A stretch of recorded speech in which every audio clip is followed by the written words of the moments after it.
Now it is 2 p.m. my local time, so we will get started. Hello everyone, I'm Plantplants, and welcome to my third OffSec live stream. Today we'll cover a box named Crane. Crane, if I understand it correctly, it's a name of specific birds. I don't think I've ever seen it in person. It's white, and that's about what I know about the animal.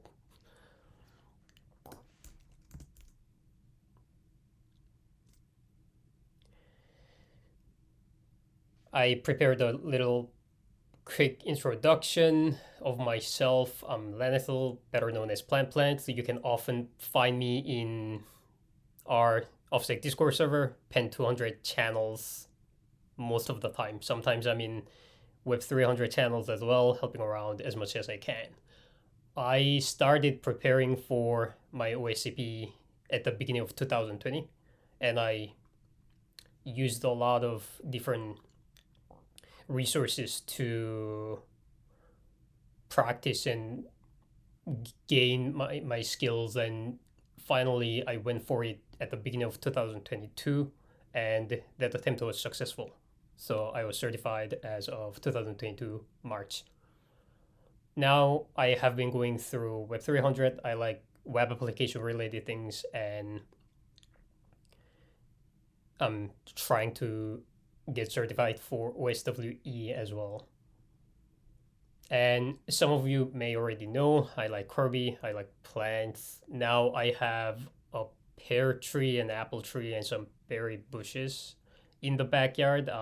They're not doing anything right now because spring just started, but I'm hoping I will be able to get a lot of fruit from those trees and bushes. And I like Kirby. Sometimes you can see me posting some Kirby GIFs and whatever in our Discord server. There's one here. There's another one. If I can show them. Yeah, there's another one here. I put them near my monitors and they give me power to keep going. If you don't know what Kirby is, it's a video game character. It's this tiny pink blob on the screen that you can see. That was a little bit about me, and we will get started with the box itself. As I mentioned previously, we are going to go for the box named Crane. You can log into your portal and click Explore and Labs tab here, and you can come to Proving Grounds, Practice, and you will be able to see this screen that I'm currently seeing. If you go scroll down a little bit and hit Control F, and we'll put in the name of the box, and that is the one we'll go for. It is officially rated intermediate and rated easy by the community. I find it interesting whenever I can see the difference between the official rating and the community rating. Often it's kind of the other way around. The community finds it a bit hard or too hard, and it's officially rated easy or intermediate. I've seen that instance a lot, and this time it's the other way around, so I find it a little bit funny. So before we launch the machine, we have to connect to the VPN. You can download the VPN file with this button and click Universal. I already have it sitting in my Kali, so I'm going to just connect to it. I believe there it is.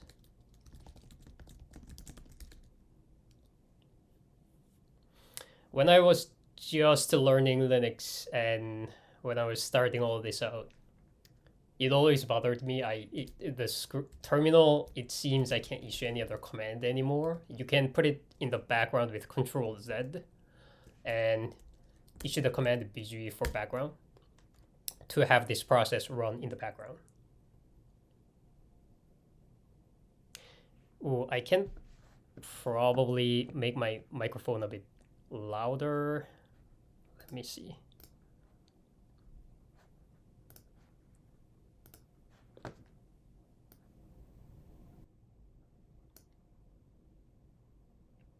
Can you hear me better now? I hope so.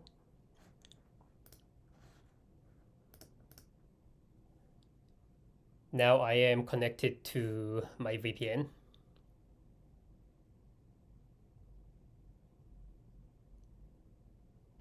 Okay. So you can, as Deadpool 3020 mentioned, you can also issue this command with the ampersand at the end, like this, and that will have the process run in the background as well. What I did here was I hit Control Z, and it gives you some feedback to what you did. This process has been suspended. And I issued the command BG, and it's telling me the job number 1 continued, and that is this command. So now it is running in the background. I can also check that with the jobs command, and I can see that it is running in the background.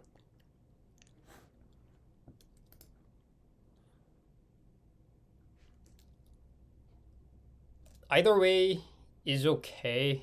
In my opinion, as long as there are many different ways to get one job done, and as long as you can do what you want your system to do, you're fine. It's better for it not to be too complicated or overly convoluted, any of those sorts. We want to keep it nice and tidy. Now that I am connected to the VPN, I will launch the machine and we'll get started. There will be some quizzes at the end of the stream, and if you can answer the first and most valid answers will be accepted. You have a chance to win a prize of a 1-month Proving Grounds practice voucher. There will be 3 questions, and they will be about what I do today. So it is better to pay attention.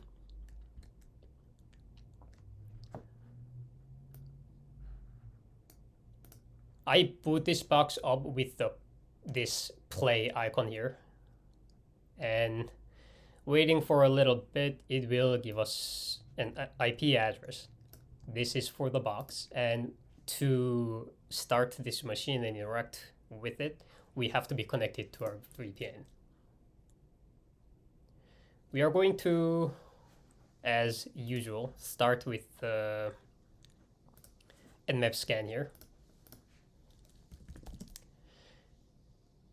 There are so many different ways, as I mentioned just a little bit ago.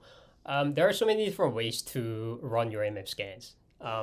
We can just start with all ports scanning, or we can start with a little bit, and find what we can potentially work with, and have the full scan running in the background and let it do its thing while we are working on some easily visibly open ports. That's my preferred way of doing it. And as I mentioned, as long as you can be time efficient and can get the job done, there is no real wrong way to do it. I'll start with the, let's say, top 50. We don't want it to be too big because that would take a long time.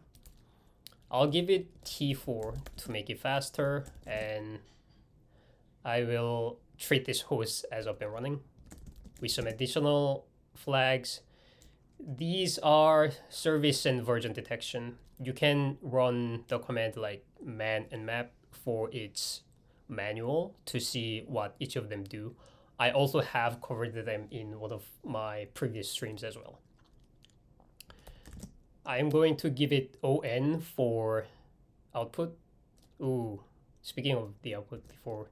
So I am in the home directory right now. I'll move PG. Okay. Crane.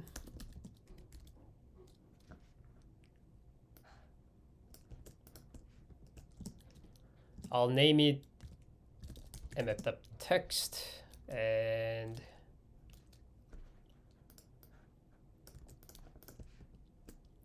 I'll lastly give the IP address here. This should not take too long. I am only... Why T4 and not T5? It's a good question. I can totally do T5. So to be completely honest, what it is when I was learning it for the first time, the instructor, that's what they did, T4. So that's what I stick to. But there is really no reason. The faster it is, the more likely that it is giving you a false positive, which we should be aware of. If you are running with T5 all the time, and if you suspect something doesn't sound right or any of the sort, you can potentially reduce it so that you may get some more accurate results. But it's just my preferred way of doing it. I have not personally noticed any severe misinformation with T4. That's what I stick to. Because we ran the command with on nmap.text, there is my output. I will also open a GUI notepad, mousepad here, node.text, and put it about...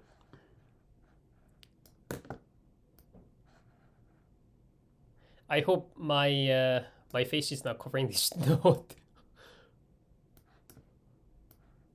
About here should be okay, I think.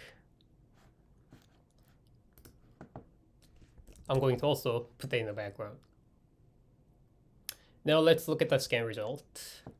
There is SSH open and HTTP open, both on default ports. Oh, also MySQL is running. And it says unauthorized. This took only 10 seconds, which is great. This is, in my opinion, good enough information to start working with. Thank you for confirming. And so I just scanned only top 50 ports, and there may be more things that this host is running to make sure that we leave, as the saying goes, no stone unturned. We will run the full scan as well. For the full scan, we can do P like this, and that will scan all the ports. I will name it nmap full.text and issue the same command otherwise. So I can let that run in the background. And let's take a look at the scan result. So SSH, we do not have really anything to go with. We can absolutely go for some blind. We can go in and try some things blindly, like logging in as root or admin, whatever. That is going to be rarely the case whenever you are working on boxes or going through our courses. So I'm going to skip that strategy. I find it it has such a low chance of success by doing it that way.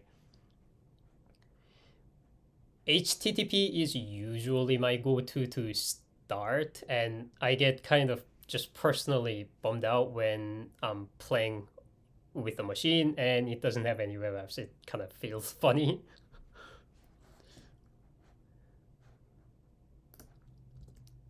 We'll go to this host HTTP service and see what it's hosting.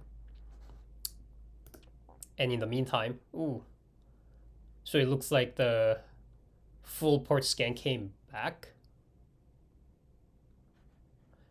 There is MySQL, we saw that before. There is also another instance, MySQLX, and it is being hosted on 33060.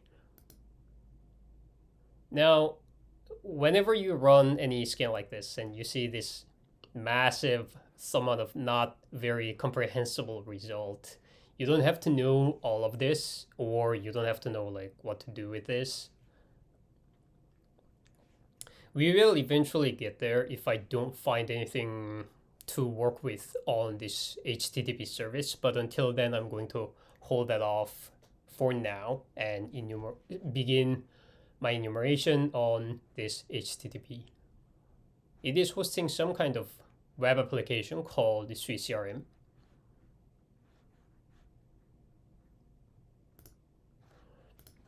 I'm going to take some of this, and because this is so large, it's not, I can't take a look at a glance like everything. It's kind of scattered around. So I'm going to copy some things and paste in my note.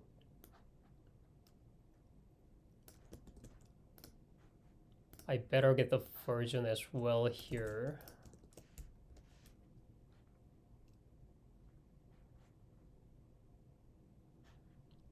It is reporting robots.txt as well, so I'll copy and paste that too. I will enlarge this note in a bit so that I can show how it looks like.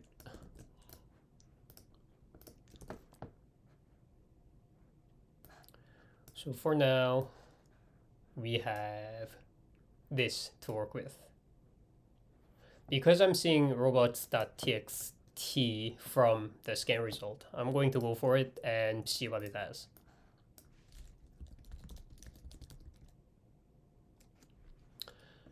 All right, let's see.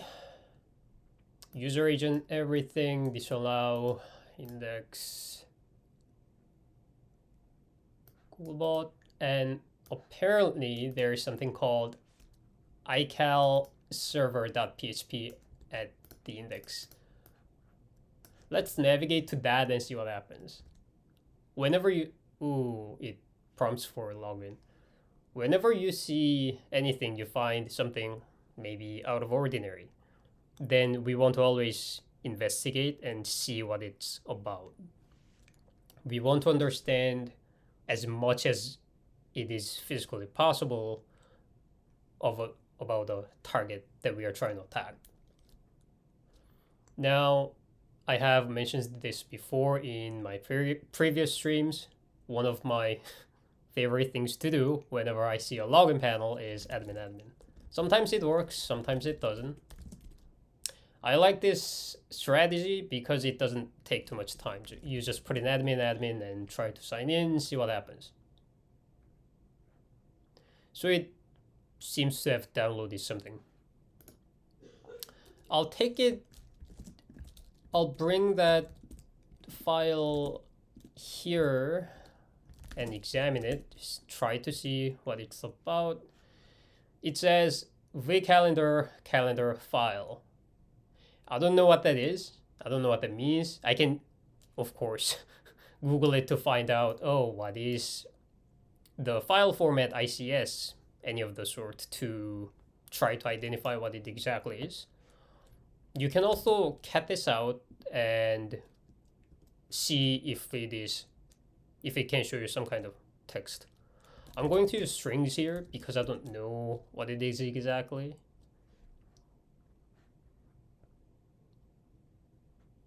So it seems to have some URIs, some description. As the file name indicates, it is some kind of, not the file name, the output of this file command, we know it's some kind of calendar related file.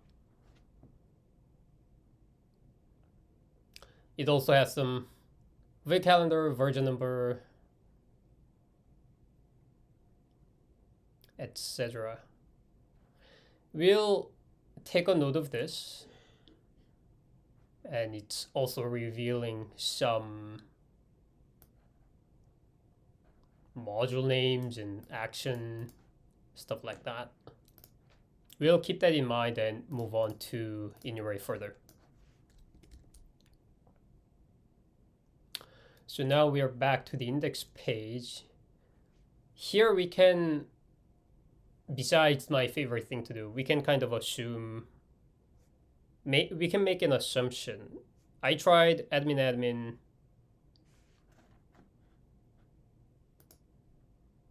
Oh, I found that, so how my thought process went was, this is my node, right? And it said robots.txt and one disallowed entry. So I went to robots.txt and I saw this entity. And I put it in the URL bar and that downloaded the file.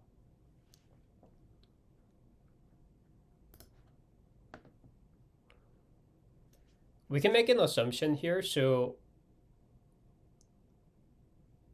yeah, it does prompt login, and one of my favorite things to do whenever I see a login panel is admin and see what happens. Maybe we'll get lucky. In this case, we did get lucky, so I could download it successfully. Now we can make an assumption here and try the same credential here and see if that works. In my opinion, it's somewhat likely because we could successfully authenticate and download that file. So likely it'll work. It's not guaranteed. We have to be aware that assumptions are just assumptions. They're not facts. They're not. It's just a vague guess. But in this case, it did, and it is the same credential is being used. Again, I don't exactly know what it is other than the name itself, SwiCRM. I'll make my browser bigger.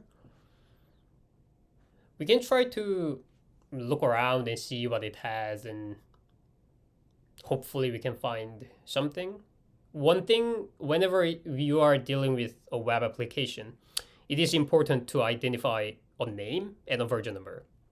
If you have those, what that means is you can look them up and try to find some public exploits that are available to you, and you can just grab them and use them, see what happens. I don't see any version numbers here. Usually you can find them in the footer, which I don't see right here.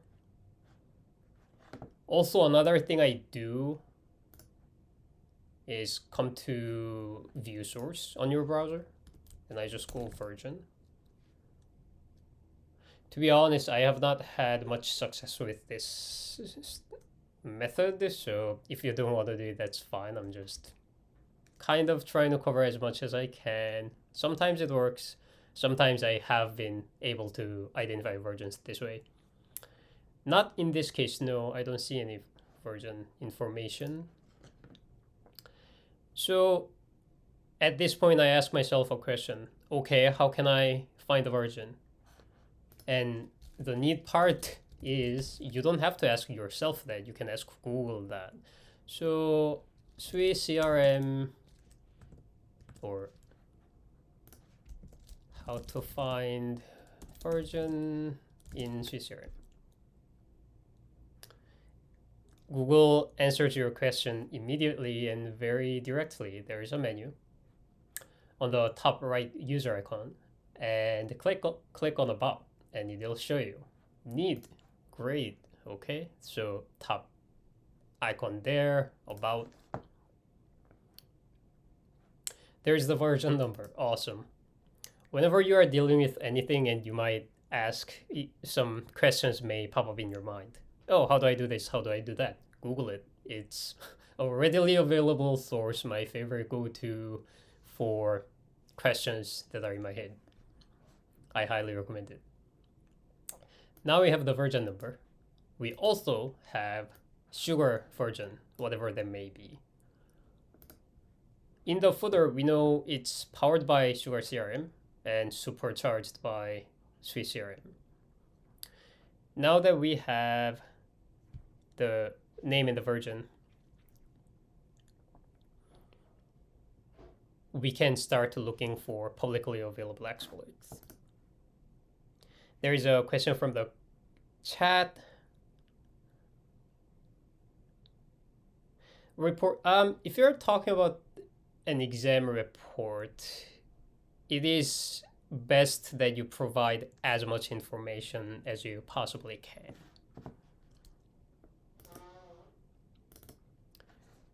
For here now, we know what version is in use. I'm going to update my note here. HTTP. And I will say CCRM 7.12.3, sugar 6.5.25, build 344. Okay. Now with this information, wait, where did my note? Yeah.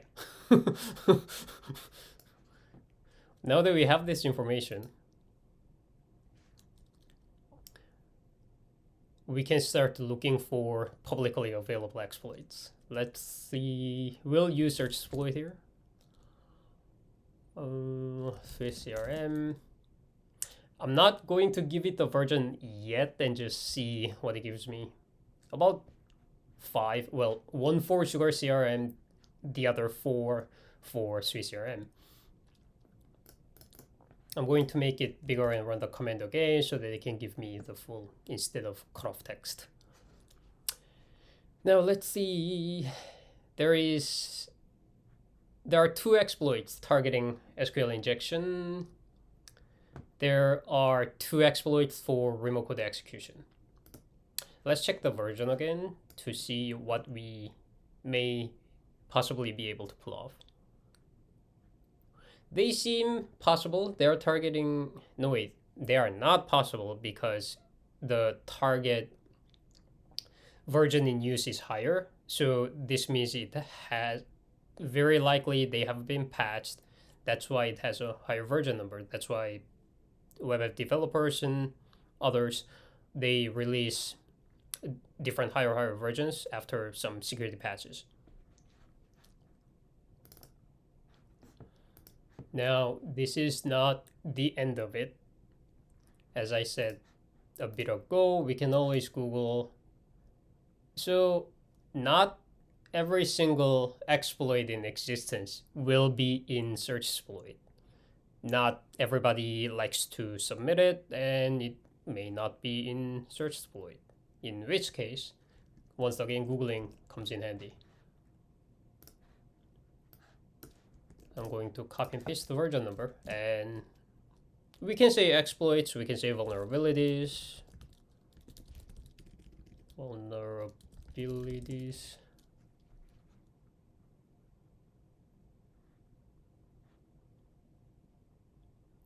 So I see 2 GitHub results here. They have 2 different CVE numbers, which means they target different vulnerabilities. And most likely different versions also.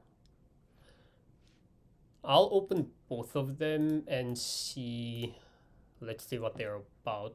I'll take a look at the first one first.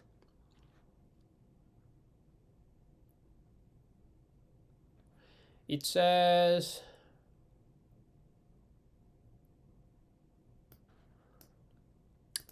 lower or equal to 7.12.4, which, okay, so this is likely vulnerable. That's good to know. This is authenticated remote code execution. We can use it because we are authenticated.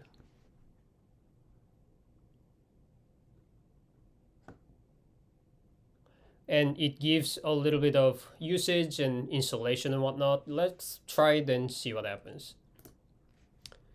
It is telling us to clone the repository. Oh, before that, make sure to have a decent version of Python 3 and pip installed.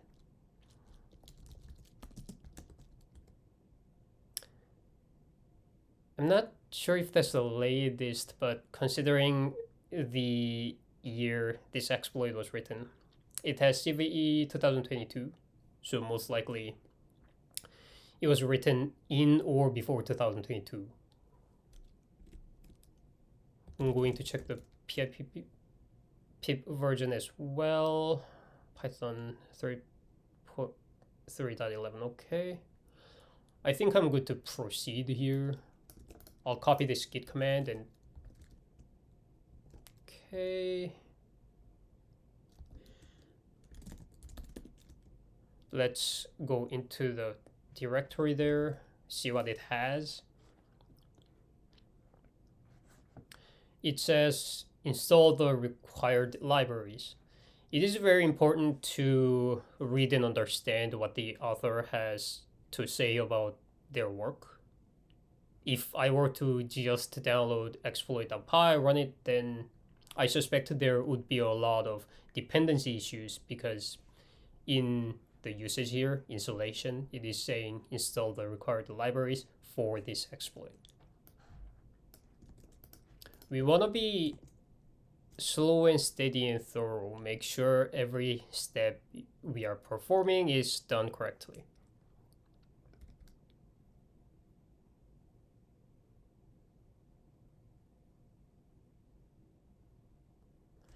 The command completed. It is throwing some kind of, there is a warning or two and there are some errors. It is saying some dependency, I think it's saying something about dependency issues and version differences. We can still try to run the exploit and see what happens, see if it succeeds, and if it does, that's great. If not, we'll start troubleshooting this. I have seen this a lot of times and I have done it myself as well. When you see an error message, it is important to pay attention to your error messages because they are there for a reason. You can often read and understand error messages that you've been given and potentially troubleshoot it. They help you troubleshoot whatever issues that you may be dealing with. I'm not saying that's the case 100% all the time, but likely, very likely. And whenever we see any of the warning messages or error messages, do not assume that what you are trying to do will fail because that may or may not be the case. We'll never know until we actually perform what we want to do and confirm. And that is exactly what I'm going to do. It gives you a little bit of the author ran the exploit with the help flag and it gives you some usage. We will run this and see if we can get the same output. Okay, seems to, well, there is this dependency warning again. I hope it won't cause too much trouble. And the author included a nice little video as well. When I wrote one exploit for a certain thing, I didn't include a video, but I was too lazy. And it gives an example of how to run this script. And there is a short description, spawning a PHP reverse shell to attacker host on port 4444.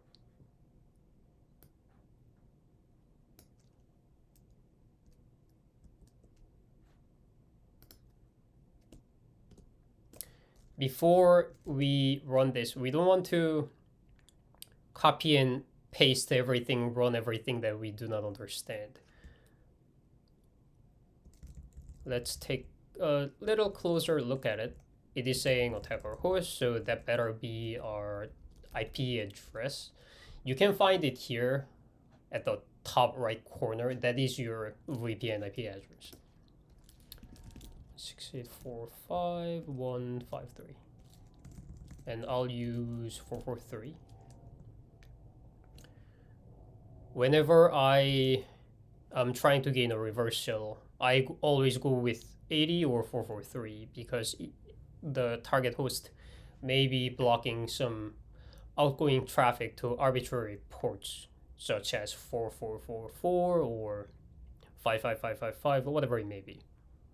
That's why I want to specify ports that are commonly used by default. So HTTP for 80, HTTPS for 443. They don't have to be there. You can absolutely host HTTP on 453 or whatever, but that is the default ports in use. And of course, before we run this command, I can see that there are other things that I have to modify. This specifies a user, and the author just used user and redacted for username and password as placeholders. Of course, we have to modify that to reflect our target environment. The credential we have discovered was admin. And speaking of, I should update my node.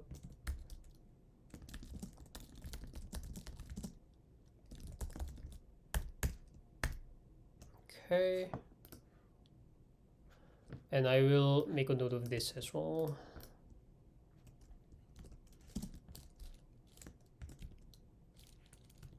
So 4.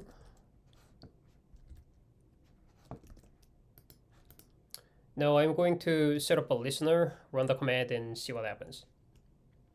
You can, if you didn't know this before, you can open a new tab, a new terminal tab with Control-Shift-T. That opens up a new tab. And because this is a bit too long, I'm going to rename it Terminal 1. That should do. And you can go back and forth between terminals with Alt 1 for the first tab, 2 for the second tab.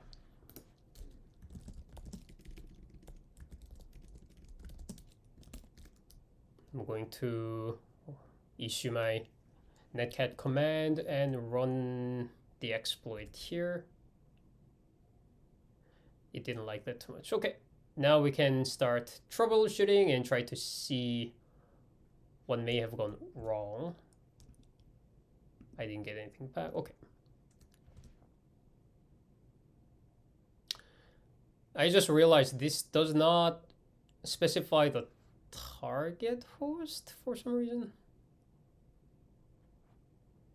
We can, that's the exploit write-up. Let's see.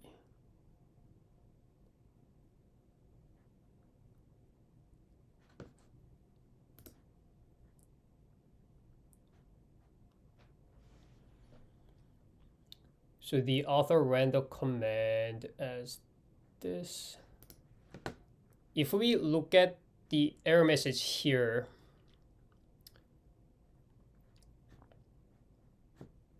failed to establish a new connection, error 1, connection refused.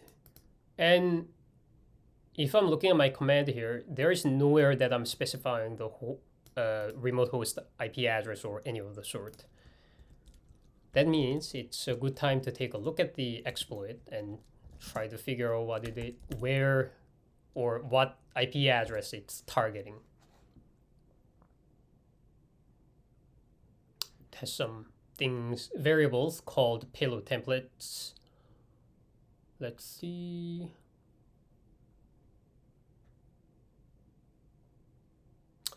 So it does have a flag for host, and it's defaulting to localhost. So if you are hosting SweetCRM to just test this vulnerability, that would work. But because we are not, that's not what we are doing right now, that won't work.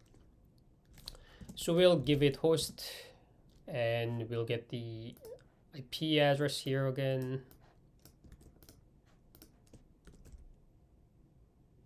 And run it, see what happens.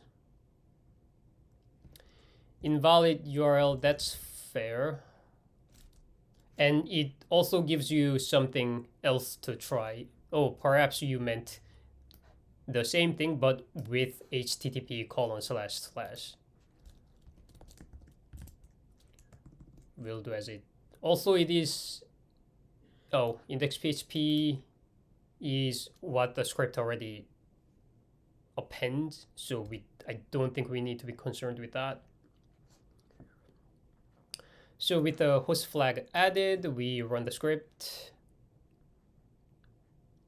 And it says login did work, and we are not really seeing anything other than that. Let's check our listener, and there is a shell. I'll run some commands to check what this host is about. The user is www.data. That is the user that's running this web app. Hostname's Crane. We are in var www.html.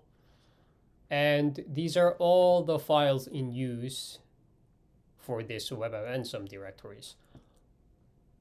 Before we do anything, because I hate not upgraded shells.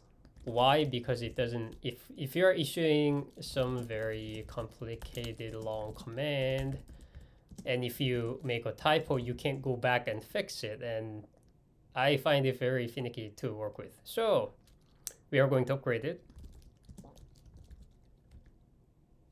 We want to make sure that we can find whatever it is we want to run. That's why I ran which Python there. Now we know where that is.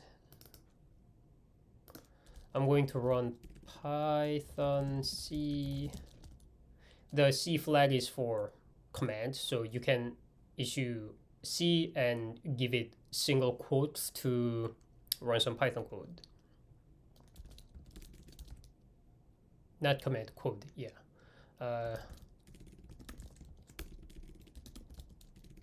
If I can spawn bin bash. All right. Now it's looking a little different. There was only a $sign, and now we have a kernel working directory. We have the username and we have the host name. Neat. But this is not the end of upgrading a shell, because it's still behaving the same way. And if you hit Control C, your shell will die. To prevent that, we are going to hit Control Z and stty raw echo, and we'll also run for the fg command to have that suspended process in the foreground so that we can interact with it. When you run it, there will be nothing, and it may look for a second like everything is broken, but you hit enter once or twice, you can see a very stable shell. You can go back, go forward, and Control C won't kill your shell anymore. This just makes the entire process very fast, efficient, because you don't have to constantly, if your shell ever dies, then you have to reconnect to it, whatever. Now, there are some things that we can check to see what exactly this host has. I like to read etc. password to see if there are any accessible users or any regular users that you can log into starts with this 1000.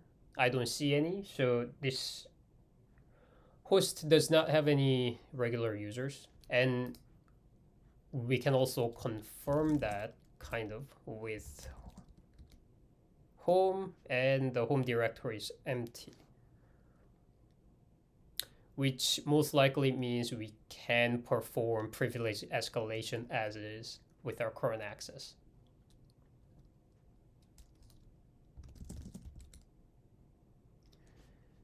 So I'm running LSLA on the root to check some file and folder permissions here. And this is of our interest, right? So that we can get in and do whatever we want.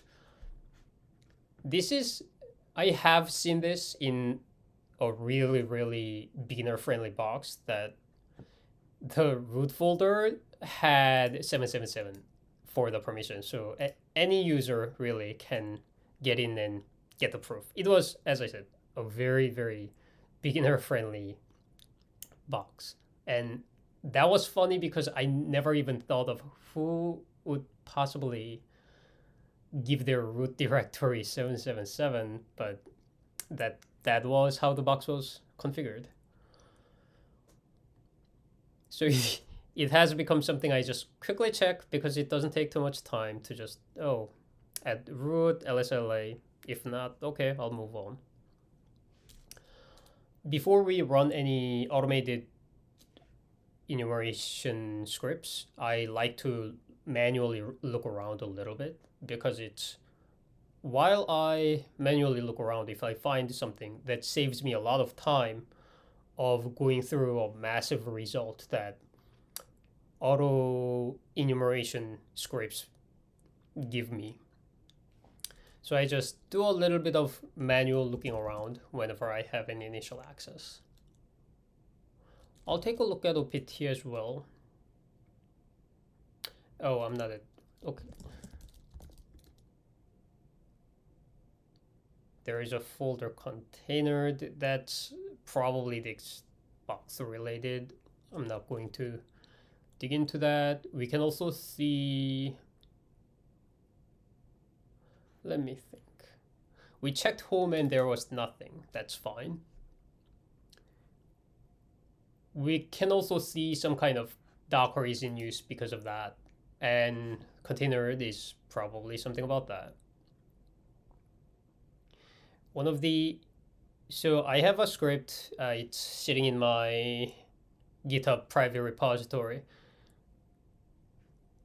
It has a lot of some kind of simple, quick enumeration commands that you can just quickly run to find some important, yet it's just one command, some relatively simpler output than if you were to run linpies. I like to copy and paste those and run some of them to see what's going on. So one of them is sudo l. And it tells me something.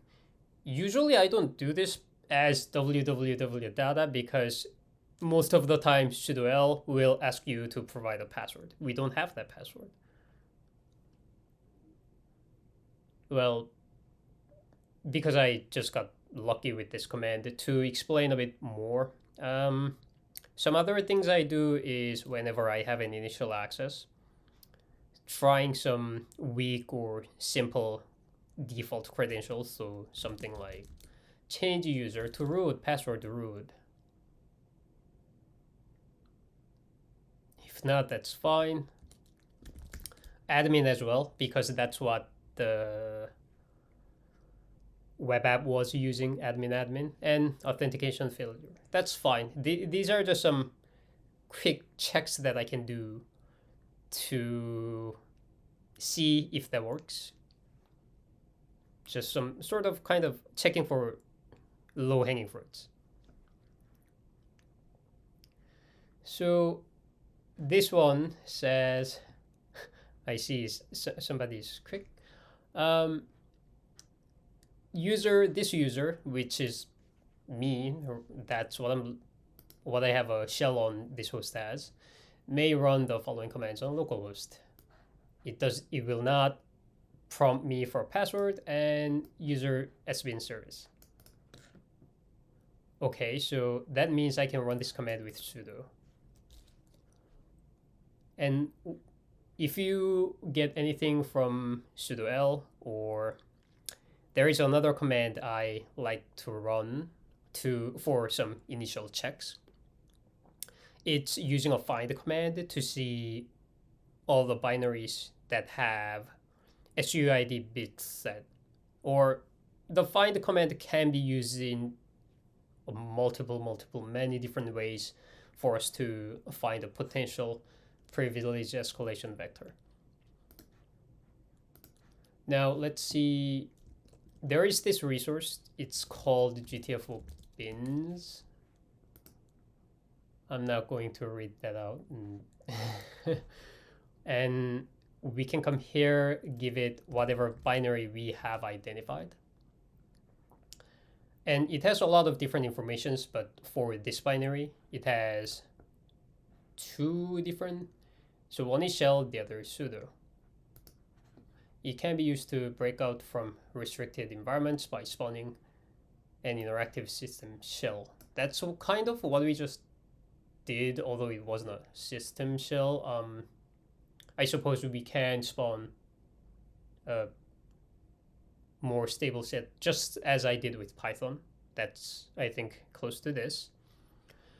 And here, if the binary is allowed to run as superuser by sudo, it does not drop the elevated privileges and may be used to access the file system.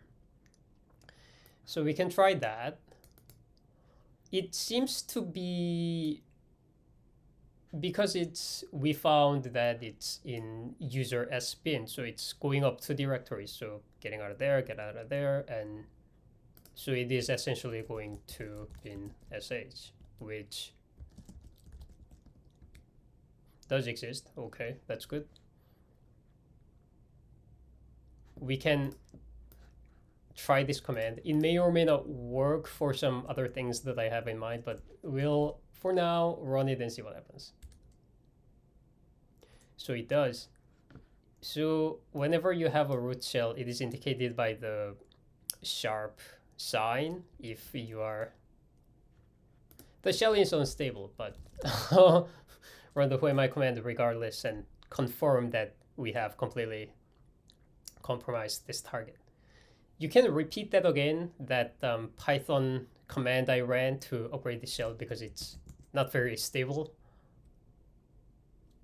It doesn't even accept my backspace. Okay, that's fine. And if you have been following, you can go grab the flag and this box. You can complete this box. I will explain a little. What I meant was, so here,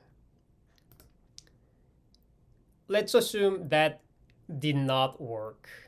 Then what I would do would be run this with the full path instead of omitting that. And if user sbin is not in this path variable, it won't be able to find it. Now we can find it. It is there.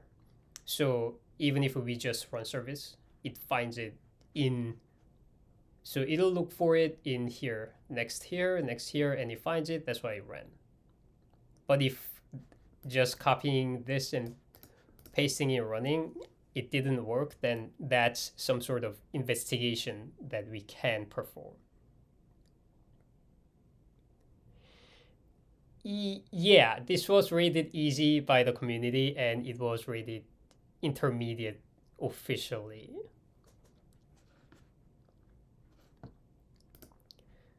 And as I mentioned, there are 3 questions that you can answer in chat.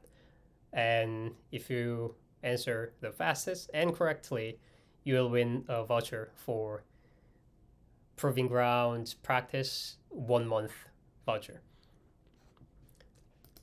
The first question is, if when we were going through it, this Swiss CRM was fully up to date based on, or whenever after we enumerated or things like that, we see the version, and what if it was completely up to date? What else? What are some components that you think you can look into and investigate? that's the first question, and you can answer in chat.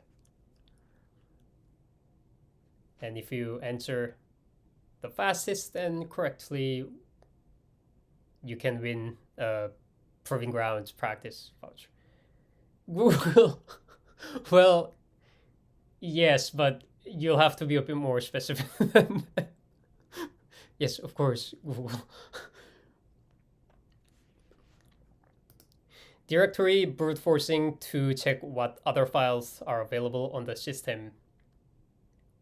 We'll go with that as the answer. That is correct, because this web app, not just this web app, but the whoever made this box may have put in some important files and whatnot on this web app and made them maybe accessible. Maybe we can get some sensitive information out of the target. So it is important to, whenever you are dealing with web apps, I think it's important to try to find what files it hosts, what directories it hosts, and try to see if you can access them and take advantage of them.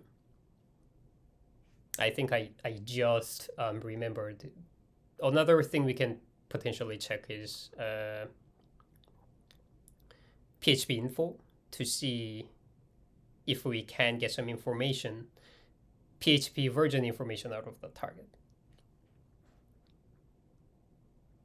No, that's okay. It was funny. The second question,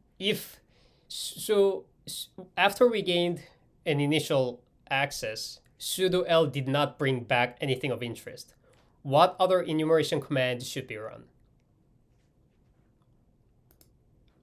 Other than what I have mentioned, of course.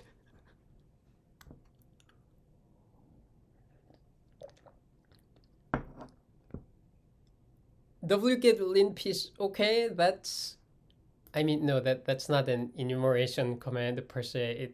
That is just downloading the enum script. Yeah, search for SUID files. We'll take that as an answer. That was actually what I was going to do if sudo l did not turn out very well. LSLA, etc. password, that's good too. That's if you have write permission to etc. password, then you can play around it there and say set the root user's password of your choice, and you can gain root access that way. Cron tab is also a valid answer. Yeah, search for SUID files. We'll take that as an answer. Oh, and of course, if you've already answered then one of my questions and won the voucher, well, you don't get to win more. We are trying to kind of distribute the prizes as much as we can. So I have prepared 3 questions, and there will be one. There to be 3 winners. The last question is, so I kind of briefly explained this. If the command, so just this command that you see here, let's say that failed for whatever reason, and then what are some investigations that should be performed? Preferably other than what I mentioned.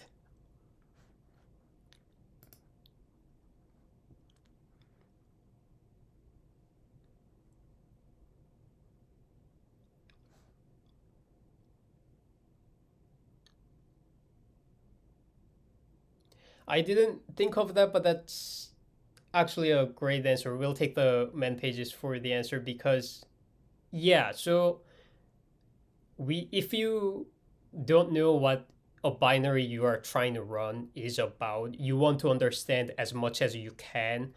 And I think the best way to do that is Kenny's answer, go to the man page and see if you can find more information so that you can make this command work. There may be some additional steps like path variables, as I mentioned, that's something to check, and there may be some other aspects that you should pay attention to depending on what binary it is so that you can use it to elevate your privilege. That's also a great answer.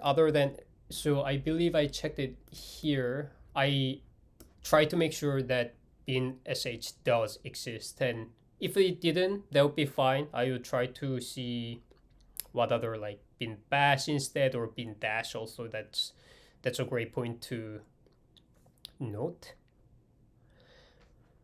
And let me just record the answer and the username. All right. That's everything I have prepared for today. Thank you everyone for joining. This was pretty fun, and hopefully there will be more to come. Thank you for joining, and I hope you have a great day.